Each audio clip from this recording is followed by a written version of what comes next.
को वॉइस दी।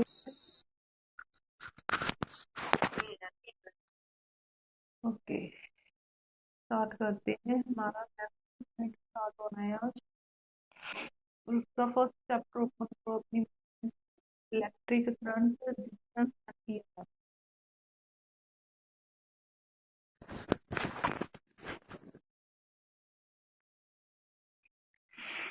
Chapter first, second unit का electric current, distance and EMF.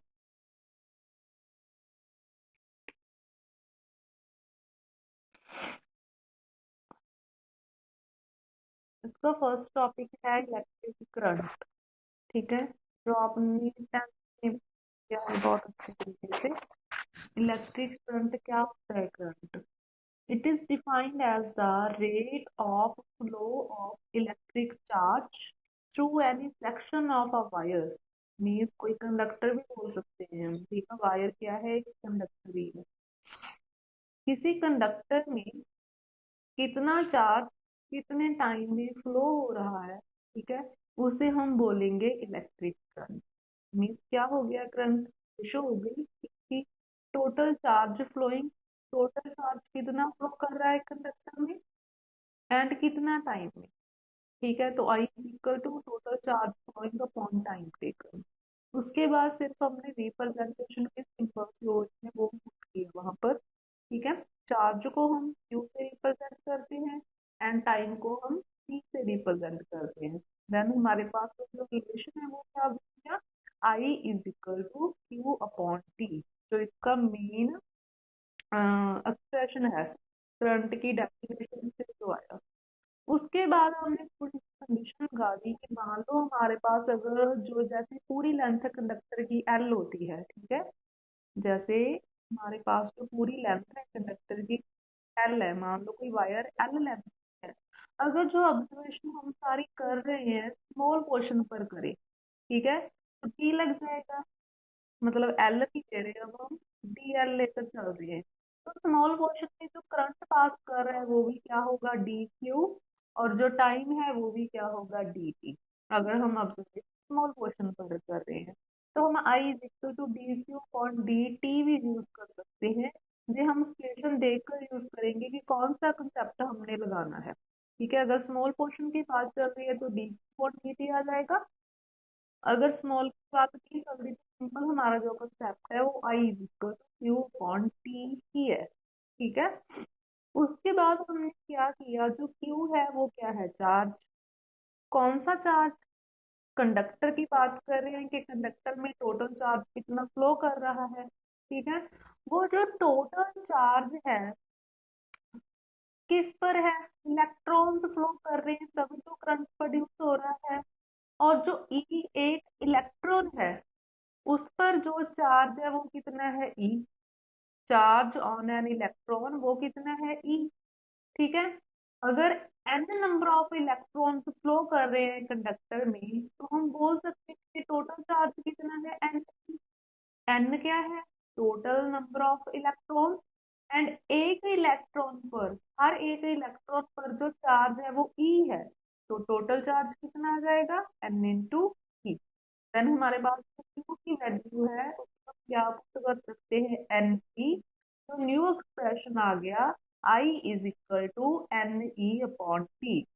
ठीक है, फिर न्यूमेरिकल भी काम आएगा। सिचुएशन पर डिपेंड है, चाहे वो डेरिवेशन है चाहे वो कुछ भी है, सिचुएशन पर डिपेंड है कि आपने I is equal to Q upon T वाला फॉर्मूला अप्लाई करना है या फिर I is equal to N E upon T वाला फॉर्मूला अप्लाई करना है। ठीक है, जिस भी चीज की जरूरत होगी हम वैसा ही फॉर्मूला यूज कर लेंगे। Is it clear to all?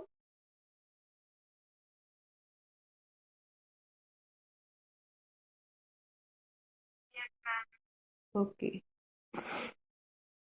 और उसके बाद थोड़ा सा इसके साथ में की पॉइंट्स लिखे हुए हैं, ठीक है, थोड़ा सा उसे हमें रीड करना है। एमसीक्यू में ऐसा क्वेश्चन कुछ बन सकता है डीपली थ्योरेटिकली। ठीक है, जैसे the current that flows from a point at higher potential to a point at lower potential. Means अगर जो करंट है, ठीक है, वो पॉजिटिव पोटेंशियल से नेगेटिव पोटेंशियल की तरफ चल रहा है तो ऐसे करंट को हम कन्वेंशनल करंट बोलते हैं, ठीक है। बहुत जगह पर आपको जो वर्ड आके देखने को मिलेगा कन्वेंशनल करंट। तो कन्वेंशनल करंट कोई और इसकी डेफिनेशन नहीं है तो ये सिंपल करंट ही जो करंट होता है हमारा क्यू पॉइंटिंग वाला।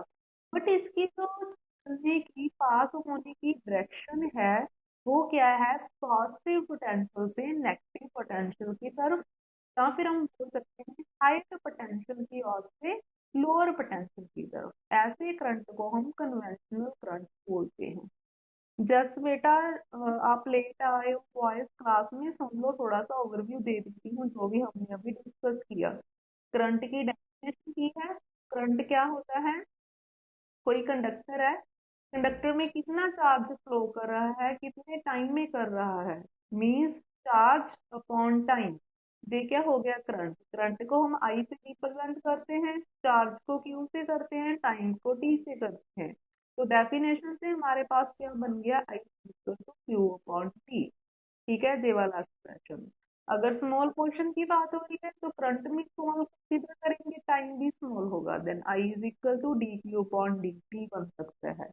और जो इसका थर्ड एक्सप्रेशन वह है वो हमने क्या किया, क्यू की वैल्यू पुट कर दी। क्यू क्या है, टोटल चार्ज। ठीक है, अगर कंडक्टर में टोटल इलेक्ट्रॉन्स एन है एंड हर एक इलेक्ट्रॉन का जो चार्ज है वो ई है, देन टोटल चार्ज क्या हो जाएगा, एन इंटू ई। तो हमने क्यू की प्लेस पर एन ई पुट कर दिया, और जो हमारा थर्ड एक्सप्रेशन है वो I is equal to N E upon T बन गया। ठीक है जी, आपने अकॉर्डिंग टू सिचुएशन देखना है कि कौन सा एक्सप्रेशन आपने यूज में लेकर आना है। और उसके बाद हमने डिस्कस किया कन्वेंशनल करंट क्या होता है। जो करंट पॉजिटिव पोटेंशियल से नेगेटिव पोटेंशियल की ओर चले उसे हम कन्वेंशनल करंट बोलते हैं। उसके बाद एक छोटा सा क्वेश्चन इसमें से बन सकता है, the electric current has both magnitude and direction. जो करंट है इसके पास मैग्नीट्यूड भी होता है और इसकी डायरेक्शन भी देखी जाती है, बट फिर भी ये वेक्टर क्वांटिटी नहीं है। क्यों, वाई लग कर आ सकता है इसके साथ। इसका रीजन बिल्कुल इसके सामने ही दिया हुआ है। The reasoning is that the laws of ordinary algebra are used to add electric current। ठीक है, अगर जो करंट है जैसे I1 I2 I3 स्प्लिट हो गया एक वायर से नेक्स्ट और वायर्स में, ठीक है, तो करंट स्प्लिट हो गया। अगर हमने नेट करंट निकालना है तो उसका प्लस करना पड़ेगा, एडिशन करना पड़ेगा। तो इसका एडिशन है वो सिंपल अलजेब्रा के एडिशन के जैसे किया जाता है। इस पर कोई वेक्टर एडिशन अप्लाई नहीं होती, कोई ट्राइंगल ला नहीं होता, कोई पॉलीगन ला नहीं होता। ठीक है, सिंपल अलजेब्रा के अकॉर्डिंग इसकी एडिशन कर दी जाती है, इसलिए ये वेक्टर क्वांटिटी में। जस्ट बेटा,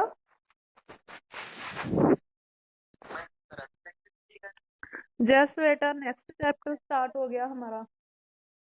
नेक्स्ट यूनिट का फर्स्ट चैप्टर है electric current, distance and EMF. Open कर लो बुक में, और अभी हमने इलेक्ट्रिक करंट ही डिस्कस किया है। ठीक है, और क्वेश्चन ये चल रहा था कि जो करंट है इसके पास तो मैग्नीट्यूड भी है, डायरेक्शन भी है, बट फिर भी ये वेक्टर क्वांटिटी क्यों नहीं है, क्योंकि जब हम इसका एडिशन करते हैं करंट का तो वो सिंपल अलजेब्रिक जो फिनोमिना है उसके अकॉर्डिंग इसकी एडिशन कर ली जाती है, इस पर कोई वेक्टर लॉ अप्लाई नहीं किया जाता। इसलिए इसे हम वेक्टर क्वांटिटी नहीं बोल सकते, जो उसके लॉ को ही अभी नहीं कर रहा। और उसके बाद जो करंट है आई से रिप्रेजेंट करते हैं, इसकी यूनिट होती है एम्पियर, और एम्पियर को ए से रिप्रेजेंट करते हैं। ठीक है, अगर आपको कोई क्वांटिटी एम्पियर में गिवन हो इट मीन्स वो करंट है, अगर कूलम में हो इट मीन्स वो चार्ज है, क्योंकि चार्ज की ऐसे यूनिट कूलम है। और अगर सेकंड हो इट मीन्स वो टाइम है, टाइम की जो ऐसे यूनिट है वो सेकंड है। ओके, और इसके बाद प्रॉब्लम 1.01 आपने फुल ट्राई करनी है, 10th में डिक्टो प्रॉब्लम है ये। ठीक है, नेक्स्ट मैंने कंसेप्ट कराना है ड्रिफ्ट वेलोसिटी का मोस्ट इंपॉर्टेंट डेरिवेशन है, जो टू नेक्स्ट डेरिवेशन है आपकी बुक में। अपने जो फर्स्ट ड्रिफ्ट ब्लॉक वाली है, आज हमको वो वाली करनी है बस। ध्यान से सुनना, बहुत इंपॉर्टेंट है।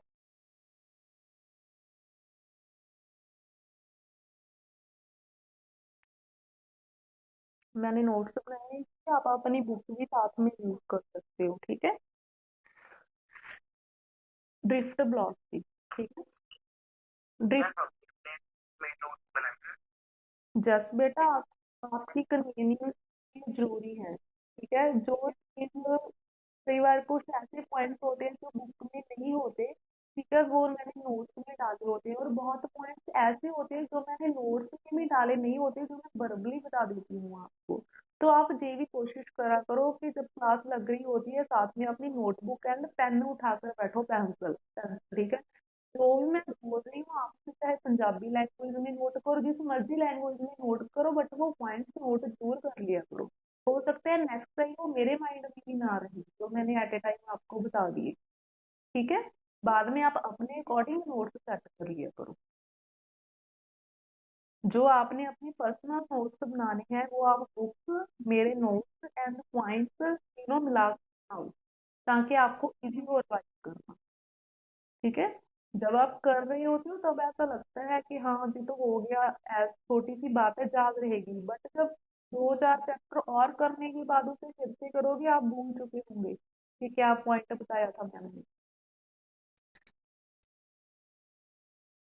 तो कर रहे थे आगे ड्रिफ्ट ब्लॉक की, ठीक है। ड्रिफ्ट ब्लॉक की क्या होती है, कंडक्टर में जो इलेक्ट्रॉन्स है वो मूव कर रहे हैं, वो किस वेलोसिटी के साथ मूव कर रहे हैं, वो वेलोसिटी ड्रिफ्ट वेलोसिटी होती है, और इसकी डेफिनेशन हम आगे करेंगे नेक्स्ट पेज पर, ठीक है।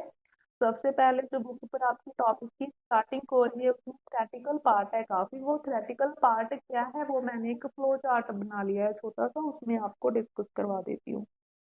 कोई कंडक्टर है, कंडक्टर में क्या है, फ्री इलेक्ट्रॉन है। फ्री इलेक्ट्रॉन कौन से इलेक्ट्रॉन होते हैं, जो मूव कर सकते हैं, बाउंडेड इलेक्ट्रॉन नहीं है, ठीक है, जो मूव कर सकते हैं इधर उधर कर। और जो फ्री इलेक्ट्रॉन्स है वो बहुत ज्यादा है, large number of free electrons है उस कंडक्टर में। अगर फ्री इलेक्ट्रॉन्स बहुत ज्यादा है, सभी के पास ये है फैसिलिटी के वो मूव कर सकते हैं, कोई किधर जा रहा है, कोई किधर जा रहा है, ठीक है। तो ऐसे जो आसपास का मोशन हो रहा है, उसे हम एक नाम दे देते हैं रैंडम मोशन, ठीक है। अगर बहुत सारे फ्री इलेक्ट्रॉन्स हैं तो सभी इधर इधर उधर घूम सकते हैं, ठीक है। कोई इधर चला गया, इधर से इधर आ गया, कोई और है, कोई इधर जा रहा है, इधर जा रहा है, ऐसे जा रहा है, ठीक है, ठीक है। बहुत उन्होंने तबाही मचा रखी है कंडक्टर में, तो उस मोशन में हम उसे क्या बोल सकते हैं, रैंडम मोशन, ठीक है। अगर रैंडम मोशन है तो ऑब्वियसली वहां पर कोलिजन्स भी होंगे, ठीक है, क्योंकि कंडक्टर में पॉजिटिव इलेक्ट्रॉन तो ऑलरेडी, पॉजिटिव चार्जेस तो ऑलरेडी है ना वहां पर। जो फ्री इलेक्ट्रॉन्स हैं सिर्फ उनकी मूवमेंट हो रही है, वो भी कि कोई किधर जा रहा है, कोई किधर जा रहा है, कोई कैसे कोई कैसे, ठीक है। एक तो वो आपसे कोलाइड करी जा रहे हैं, दूसरा जो पॉजिटिव चार्जेस ऑलरेडी कंडक्टर में प्रेजेंट है, खड़े हैं, वो उन उससे कोलिजन करी जा रहे हैं, ठीक है। और वो बस कोई उनका पर्टिकुलर डायरेक्शन में मोशन नहीं हो रहा, इधर उधर ही घूम रहे हैं वो। तो हम बोल सकते हैं net flow in any particular direction is zero. कोई नेट फ्लो तो उनका बना ही नहीं, वो तो कभी इधर कभी उधर ऐसे रैंडम मोशन चल रहा है।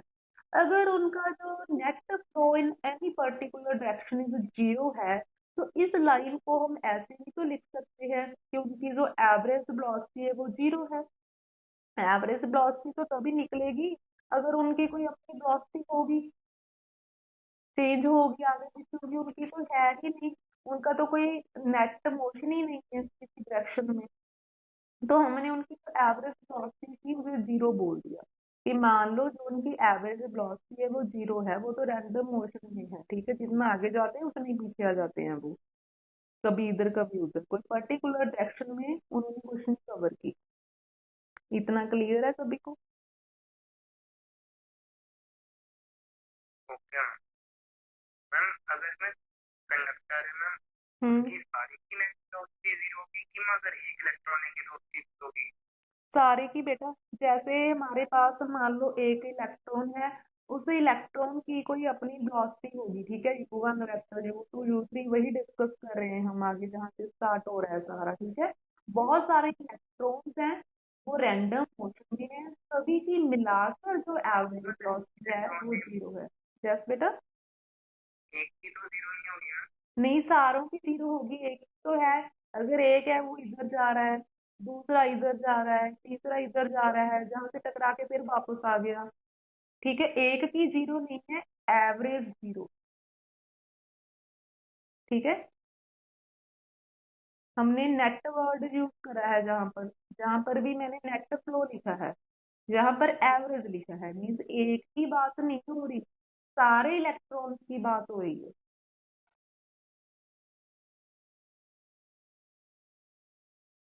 उसके बाद हमने टर्म कंसिडर कर ली कि अगर हम average velocity is equal to zero लिख रहे हैं, इसका मैथमेटिकल एक्सप्रेशन क्या होगा, इसे मैथमेटिकली हम कैसे शो कर सकते हैं।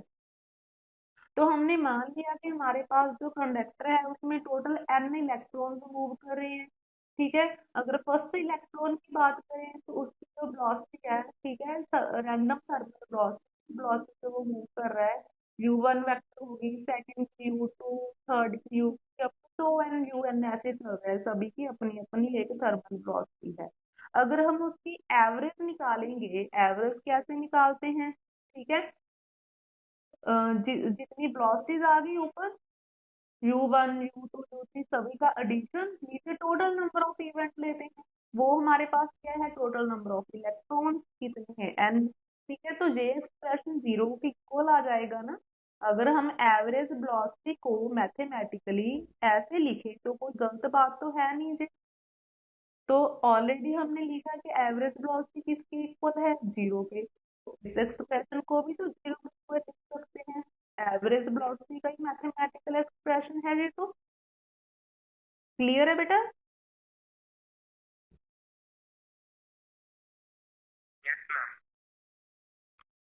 तो उसके बाद इस इक्वेशन को यहीं छोड़ दो फिलहाल, इसको इक्वेशन नंबर 1 लिख दो, अब इसकी जरूरत हमें एंड में पड़ेगी, ठीक है। उसके बाद हमने थोड़ा सा इलेक्ट्रिक फील्ड के बारे में बता देना है। सबसे पहले कंडक्टर की जो डायग्राम है उस पर आ जाओ, ठीक है। हमारे पास कोई कंडक्टर है, उसकी लेंथ एल है, ठीक है, उसमें जो नेगेटिव पर एरो डाला हुआ है, ऐसे इलेक्ट्रॉन मूव कर रहा है, ठीक है, नेगेटिव टू पॉजिटिव पोटेंशियल की तरफ। जो इलेक्ट्रॉन मूव कर रहा है उस पर जो फोर्स एग्जिस्ट कर रहा है, वो फोर्स उसकी क्या है, F is equal to minus e E vector. अब जे कहाँ से आ गया, हमें ये वाला फैक्टर तो पता था कि फोर्स कितनी होती है, F vector is equal to q E vector, ठीक है। तो क्या है, चार्ज, जहां पर कौन मूव कर रहा है, इलेक्ट्रॉन, तो इलेक्ट्रॉन पर, एक इलेक्ट्रॉन पर चार्ज कितना है, माइनस ई, तो वो वैल्यू हमने यहाँ पर फिल कर दी। तो एक इलेक्ट्रॉन फोर्स कितनी एग्जिस्ट कर रहा है वो हमारे पास आ गई, एफ वेक्टर, ठीक है। F vector is equal to minus e into E vector. Force clear है सभी को कि फोर्स कैसे आ गई इलेक्ट्रॉन पर,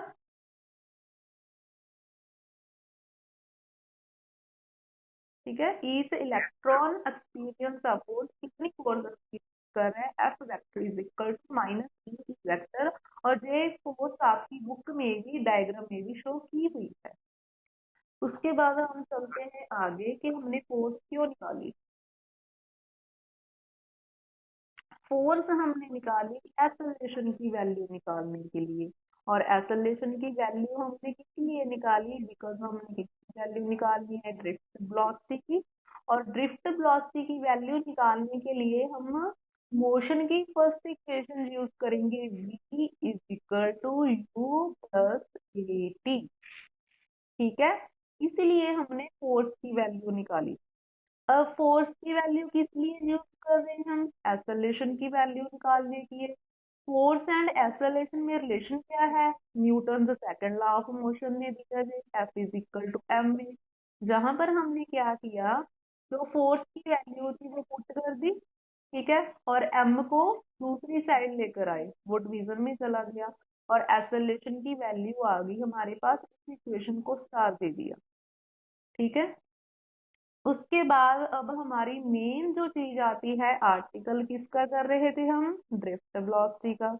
ड्रिफ्ट वेलोसिटी फाइंड करने के लिए हमने ये इक्वेशन लिखी। अब जो भी इसमें टर्म्स यूज हो रही है वो डिस्कस करनी है। सबसे पहले तो V1 क्या है, जहां पर V किसको रिप्रेजेंट कर रहा है, ड्रिफ्ट वेलोसिटी। ठीक है, ड्रिफ्ट वेलोसिटी क्या है उसकी डेफिनेशन पर आ जाओ, क्योंकि एक तो सिंपल वेलोसिटी हम कर रहे थे जो यू की वैल्यू निकाली पहले, average velocity.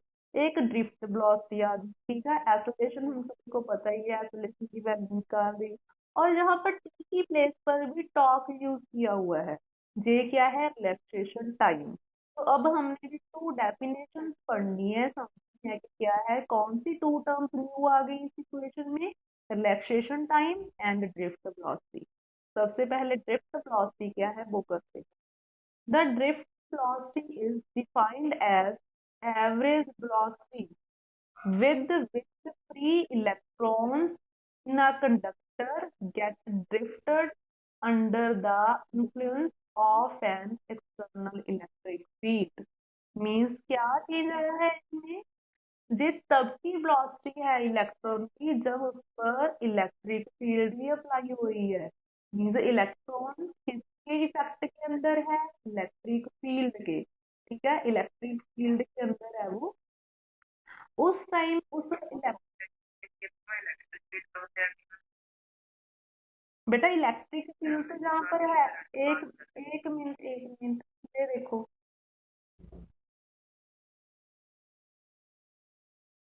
VE equal to v upon L वाला रिलेशन यूज हो रहा है, जहां पर ये कहाँ से आया, वी इक्वल टू ईडी से।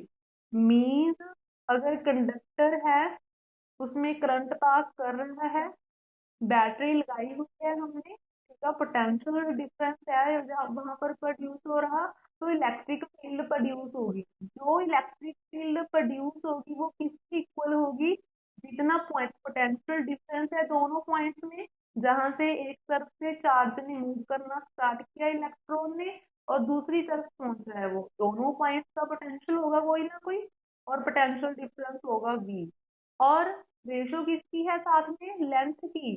टोटल लेंथ कितनी है कंडक्टर की, जिस कंडक्टर में जो इलेक्ट्रॉन है वो मूव कर रहा है, उस टाइम उस पर जो इलेक्ट्रिक फील्ड प्रोड्यूस होगी वो कितनी होगी, V अपॉन है। क्लियर है बेटा, ये कंसेप्ट फाइव रह गया डिस्कस करना हमारा, है ना। मैं सीधा जहां पर आ गई, फोर्थ पर आ गई थी। इलेक्ट्रिक फील्ड है वहां पर,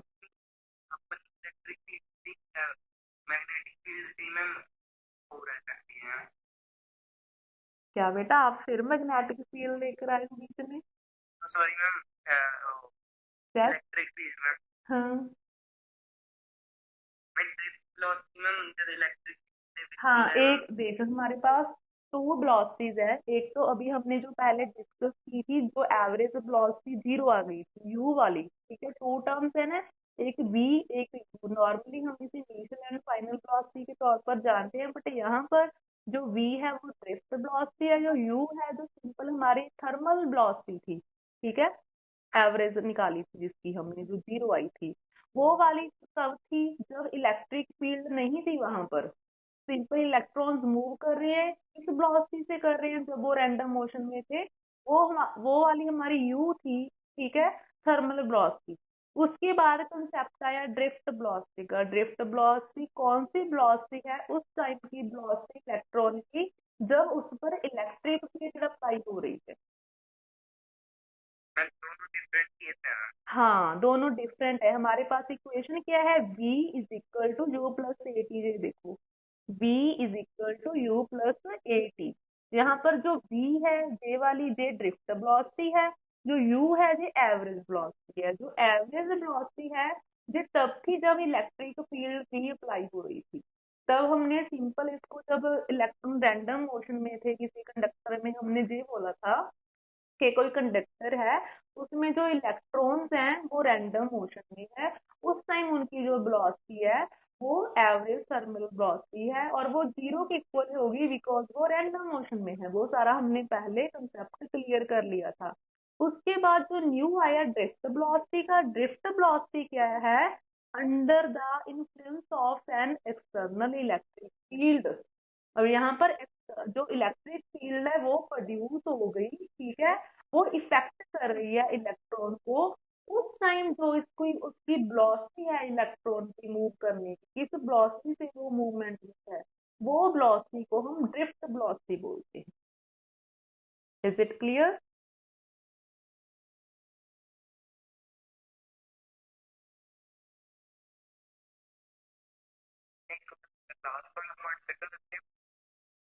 जो ड्रिफ्ट वेलोसिटी है, ठीक है, ਜਿਹੜੀ ਡ੍ਰਿਫਟ ਵੈਲੋਸਿਟੀ ਹੈ ਇਹ ਉਹ ਟਾਈਮ ਦੀ ਵੈਲੋਸਿਟੀ ਹੈ ਜਦੋਂ ਜਿਹੜਾ ਇਲੈਕਟ੍ਰੋਨ ਇਲੈਕਟ੍ਰਿਕ ਫੀਲਡ ਦੇ ਇਫੈਕਟ ਦੇ ਅੰਡਰ ਮੂਵ ਕਰ ਰਿਹਾ। ਜਿਹੜੀ ਆਪਾਂ ਪਹਿਲਾਂ ਕੀਤੀ ਸੀ ਉਹਦੇ ਵਿੱਚ ਇਲੈਕਟ੍ਰਿਕ ਫੀਲਡ ਦਾ ਕੋਈ ਰੋਲ ਨਹੀਂ, ਜਿਹੜੀ ਆਪਾਂ ਹੁਣ ਕਰ ਰਹੇ ਹਾਂ ਇਹ ਉਦੋਂ ਦੀ ਵੈਲੋਸਿਟੀ ਆ ਜਦ ਹੁਣ ਉਹਦੇ ਤੇ ਇਲੈਕਟ੍ਰਿਕ ਫੀਲਡ ਵੀ ਲੱਗੀ ਹੋਈ ਆ ਨਾਲ, ਉਸ ਟਾਈਮ ਜਿਹੜੀ ਉਹਦੀ ਵੈਲੋਸਿਟੀ ਆ। क्लियर है ਹੁਣ? ओके। तो उसके बाद हमने क्या किया, हमारे पास जो मेन इक्वेशन लेकर चले हैं हम ड्रिफ्ट वेलोसिटी निकालने की चीज जो प्लस थी, अगर यही फर्स्ट इलेक्ट्रॉन के लिए बनानी हो तो वन वन आ जाएगा सभी की फुट में, जो सेकंड इलेक्ट्रॉन की बात कर रहे हैं टू टू, थर्ड की बात कर रहे हैं three three, up to so on n की बात कर रहे हैं तो एन आ जाएगा सभी में, ठीक है। और उसके बाद अभी हमने क्या किया, अगर हम ड्रिफ्ट वेलोसिटी निकालेंगे कि एवरेज ड्रिफ्ट वेलोसिटी कितनी है, तो v1 v2 v3 सभी का एडिशन कर देंगे और n से डिवाइड कर देंगे। अब हमारा नेक्स्ट काम क्या है, हमारे पास v1 की वैल्यू भी है, v2 की वैल्यू भी है, v की भी है, सभी की है वैल्यू n तक, तो सभी की जो वैल्यू है पुट कर दो। जैसे v1 की प्लेस पर हमने u1 वेक्टर प्लस ए वेक्टर टॉक वन ले लिया, ठीक है। v2 की प्लेस पर वैल्यू, पर वैल्यू एम की प्लेस पर इसकी वैल्यू, ठीक है। और कुछ नहीं किया, वैल्यूज पुट की, और आपका जो रिलैक्सेशन टाइम टर्म वो अभी रह गया है वो सुन लो पहले, ठीक है, जहाँ पर टी की प्लेस पर टॉक यूज हुआ है, और टॉक यहाँ पर किसको रिप्रेजेंट कर रहा है, रिलैक्सेशन टाइम को। रिलैक्सेशन टाइम क्या है, द शॉर्ट टाइम, ऊपर लिखा हुआ है ये वाली डेफिनेशन है, the short time for which the free electron accelerate, free electron accelerate हो रहा है before it undergoes a collision with the positive ion in the conductor. जो इलेक्ट्रॉन है वो किसके साथ कोलिजन कर रहा है, पॉजिटिव के साथ। कोलिजन होने से पहले जो छोटा सा उसने टाइम दिया अपने आप को एसोलेट करने के लिए, उस टाइम को हम रिलैक्सेशन टाइम बोलते हैं। और जहां पर जो टॉक है वो रिलैक्सेशन टाइम को रिप्रेजेंट कर रहा है। और हम कहाँ पहुंच गए थे, इक्वेशन, इस इक्वेशन तक तो हमारा जो हो गया था जहां पर हमने ड्रिफ्ट वेलोसिटी इक्वेशन में v1 v2 v3 and vn की वैल्यू पुट कर दी थी। अब हमारा नेक्स्ट स्टेप क्या है, सिर्फ सिंप्लीफिकेशन करनी है, ठीक है। ध्यान से देखो, टर्म के बीच प्लस का साइन है, अगर प्लस का साइन है तो हम उसे क्या कर सकते हैं, स्प्लिट कर सकते हैं। For example x plus y upon two है, मैं इसे कैसे लिख सकती हूँ, x upon two plus y upon two, इसमें कोई गलत बात नहीं है, ठीक है। ऐसे ही हमने इस इक्वेशन में करना है। तो मैंने क्या किया, जहां पर प्लस आ गया वहां से इक्वेशन को स्प्लिट कर दिया, यू यू टू से सारी टर्म्स एक साइड ले ली, एन आ गया साथ में, उसके बाद प्लस, और प्लस के पीछे वाली सारी टर्म्स एक साइड ले ली। जहां तक क्लियर है सभी को?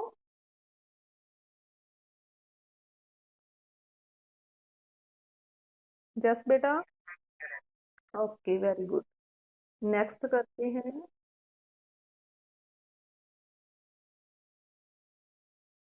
जस, और इसके बाद हम,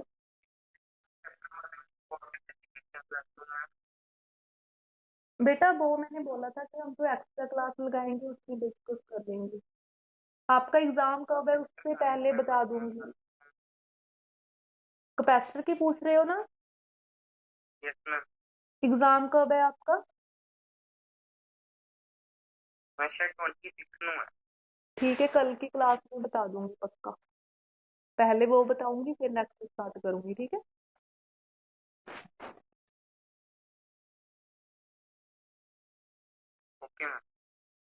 और उसके बाद मैंने क्या किया, जो फर्स्ट टर्म थी उसमें तो कोई चेंज नहीं आया। जो सेकेंड टर्म की, ध्यान से देखो कि बाकी तो सारे जो टर्म्स है 1 to 1 2 ऐसे चल रहे हैं, जो ए है वो सभी की सेम है, एसोलेशन सभी की क्या है, इक्वल है। तो हम ए को बाहर निकाल सकते हैं, कॉमन निकाल सकते हैं सभी टर्म में से, ठीक है। तो हमारी कॉमन निकालने के बाद जो इक्वेशन बनी वो जे वाली बनी। और इसमें मैंने साथ साथ डिफाइन कर दिया कि कौन किसको रिप्रेजेंट कर रहा है। जैसे U1 U2 U3 जो हमने स्टार्टिंग में कंसेप्ट किया था, जो वो वाला आ गया, एवरेज थर्मल वेलोसिटी।